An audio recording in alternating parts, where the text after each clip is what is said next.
शाळेचे तत्कालीन मुख्याध्यापक घोडेस्वार व शिक्षिका साखरे यांच्यावर तब्बल 15 मुद्द्यांच्या आधारे सविस्तरपणे ठपका ठेवण्यात आलेला आहे। त्यामध्ये 14 सप्टेंबर 2022 पासून कॅशबुकच लिहिलेले आढळून आलेले नाही।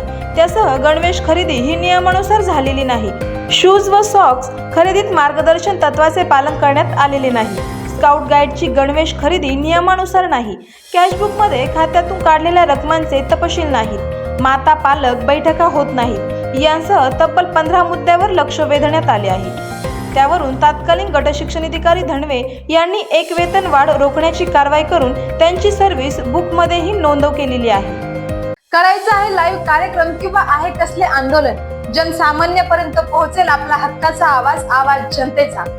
बातमी व जाहिरातीसाठी संपर्क करा स्क्रीनवर दिलेल्या नंबरवर।